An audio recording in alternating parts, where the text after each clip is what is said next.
Manyalie Nang ling pukatok nyu Teleilakye Shan halang inang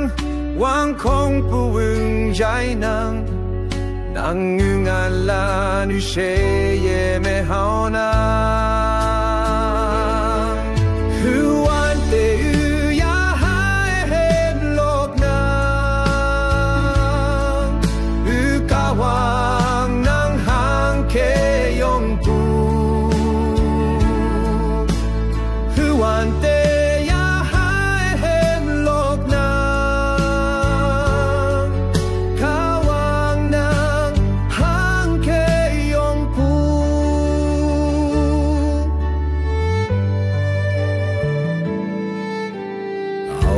Pao như yung jong kai e kem la ke ao halan ne hem lo pu ngao jai na ao pe ka keng dang me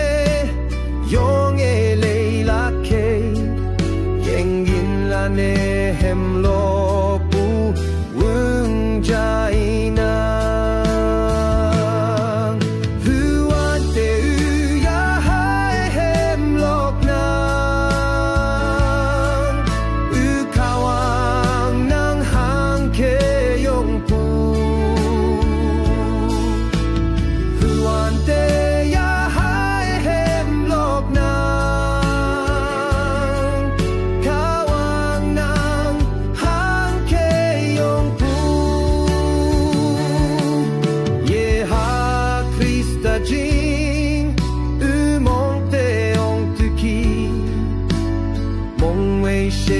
Ka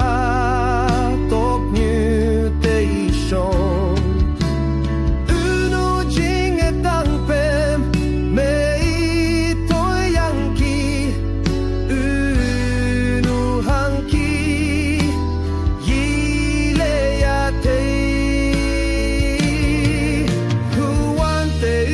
ya hai hem lok nang U kawan